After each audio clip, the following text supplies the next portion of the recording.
사사건건이 만난 사람. 오늘은 30년차 키다리 아저씨를 이경호 KBS 해설위원이 만나고 왔다고 합니다. 만나보죠. 어서 오십시오. 네, 안녕하세요. 자, 대구 키다리 아저씨 어떤 분이죠?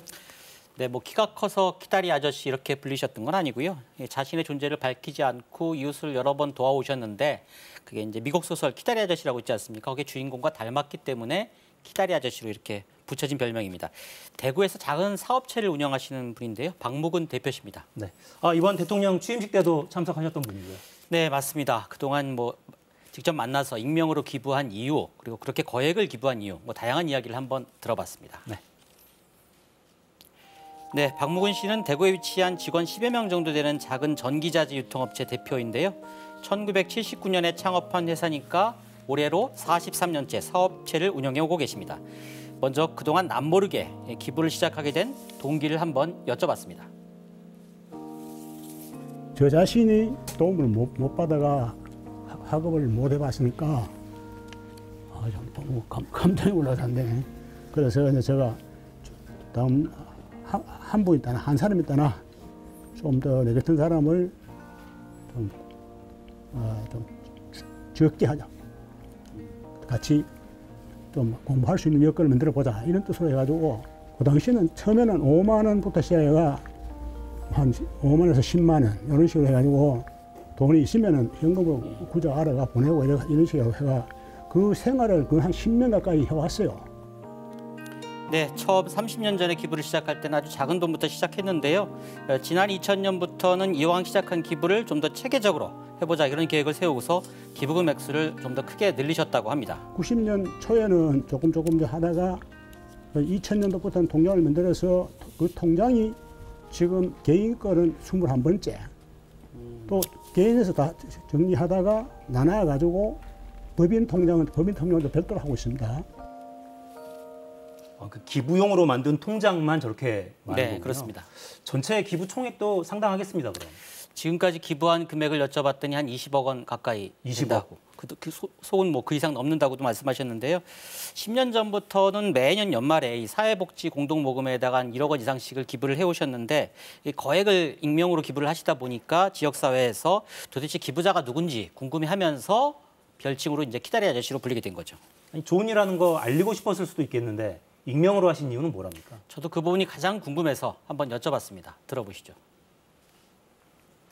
최근에 이제 사장님이 누군지를 알려지게 됐는데, 그 전에도 굳이 익명으로 하셨으면 이유가 있을까요? 예, 안 밝힌 원인이, 첫째는 내가 그런 헛돈을 쓰네, 같은 동종 업종에 내가 혼자 잘난 체 하네, 같이 업을 하는 거 있는데, 그래서 첫째는 제일 가는 부분은 이 업을 하는데 그걸 조금 하기 싫어 이용하는 걸로, 영업에 이용하네, 이 소리를 듣기 싫어가지고. 이용한다는 오해가 두려워서 밝히지 않고 해오셨고, 최근에 와서 이제 실명을 밝힌 건 또 다른 이유가 있겠죠? 근데 우연찮게 주변에 처음 알려지게 됐고요. 그렇게 알려지게 된 바에는 차라리 기부 운동을 좀 더 확산시켜보자, 그런 뜻에서 공개적으로 언론에 이름을 공개하셨다고 합니다. 네, 아내도 모르셨답니까? 그 30년 동안? 네, 10여 년 전에 처음 기부할 때는 몰래 하셨다고 하는데요. 금방 들통나죠. 그 이듬해 곧바로 아셨다고 하는데요. 직접 이야기 한번 들어보시겠습니다. 저희 집사람한테도 전혀 이야기 못 했습니다. 내가 가정에 갖다 서 생활비나 이런 게 여건에서는 안 맞기 때문에 일단은 일을 우리 경상도 기질로 저질러 놓고 보자, 이런 뜻으로 경상도시고 1억을 익명 기부로 이제.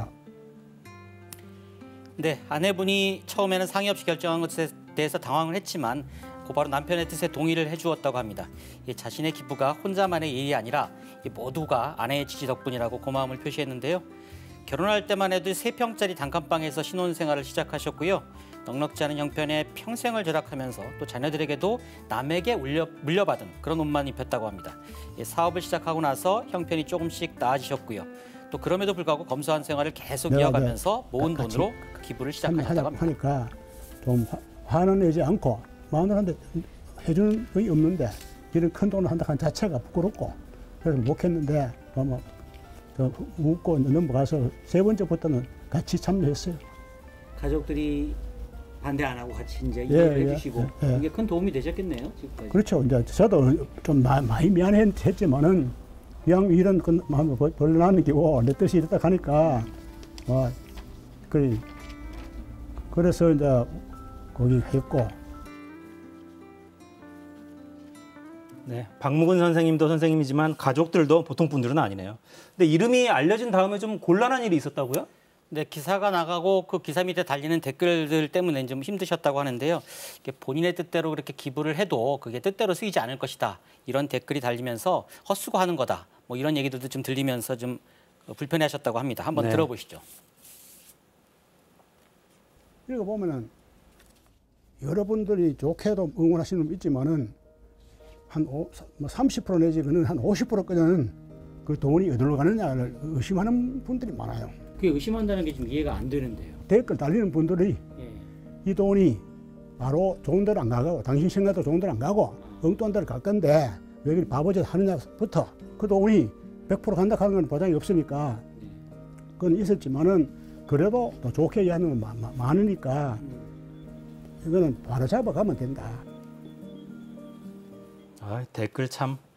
네, 그래도 기부 문화를 더 널리 알리고 싶다 이렇게 말씀을 하시는 거죠? 네, 그렇습니다. 지금도 매월 일정액을 기부금 목적으로 적립을 하고 계시는데요. 이 직원들 급여일에 그러니까 내가 직원 한 명 더 채용했다, 직원 한 명에게 더 급여를 더 준다라는 생각으로 이제 급여액만큼 모으신다고 하시는데요. 특히 박 대표는 이런 자신의 기부를 기부가 아닌 나눔이라 이렇게 표현하셨는데요. 그 이유 한번 들어봤습니다. 기부라고 말하지 말고 나눔이라고 말해달라 이렇게 말씀하셨어요. 네. 기부와 나눔이 차이는 뭔지. 내가 생각하는 기부라 하는 건 남는 돈을 좀 하는 거고 나눔은 모자라지만은 내가 쓰고 남는 걸 주는 게 아니고 조금 절약하고 덜 쓰고 같이 쓴다 하는 아낀다 하는 아껴서 옆에 우리 이웃도 같이 조금 부족한 분도 한테도 같이 가는 생활을 만들자 이런 뜻이죠. 그러니까 나눔은 내가 쓰다가 남은 것을 주는 게 아니라 갖고 있는 거를 크든 작든 미리 나누어서 같이 쓰는 거다. 네, 인상적이네요. 근데 나눈다는 게 사실 쉽진 않잖아요. 근데 사실 작은 금액이라 하고 하더라도 자기 갖고 있는 걸 누구에게 준다라는 게 쉽지 않지 않습니까? 그럼요. 그래서 그 실천 방법을 어떻게 쉽게 하면은 나눔을 실천할 수 있을지 그에 대해서 한번 의견을 한번 여쭤봤습니다. 그리고 돈도 내가 내 손에 만약에 10,000원이 있다. 내 다 쓸 거.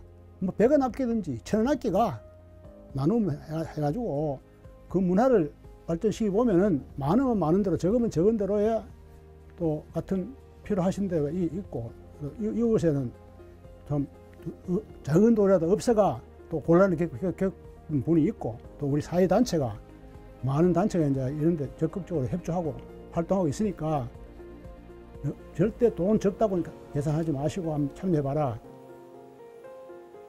네, 가족들에게 쓰지 않고 모은 돈을 주변에 나누신 분인데 댓글을 보고는 또 상처를 받으셨어요.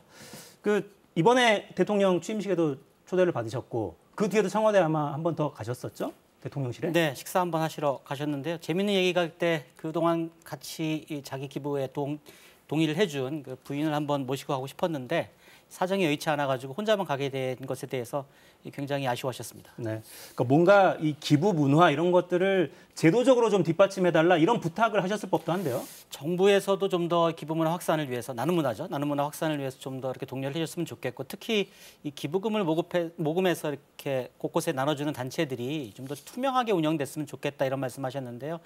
투명하게 운영될수록 사람들이 믿고 신뢰하고 작은 돈이지만 기부를 실천할 수 있고요. 또 그렇게 실천된 금액들이 또 모이고 되면 좀 더 또 많은 문화가 확산될 수 있을 거 아니냐 이런 의견도 주셨습니다. 네.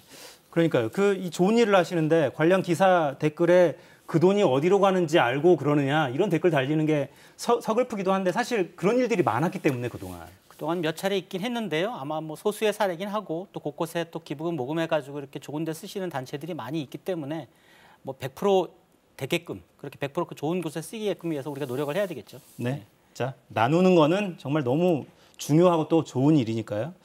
자, 이제 다음에는 또 어떤 분들을 좀 만나볼 계획 갖고 계십니까? 예, 다음에 저희가 이제 사실 이 스튜디오에까지 출연해가지고 얘기를 하실 수 있는 그런 기회가 많으신 분들보다는요. 그렇지 않은 분들을 좀 만나보고 있는데요. 다음에 아마 잘 아시겠지만 김진숙 민주노총 지도위원 37년 해고자로 근무하시다가 최근에 다시 명예복직하시고 퇴직하신 분도 만나고요.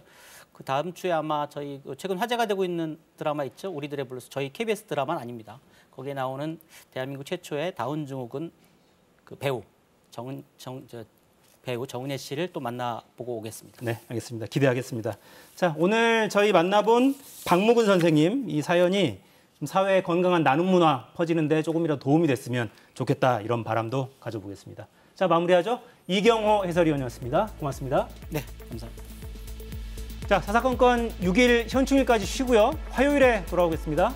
자, 다음 주에도 4시엔 사사건건.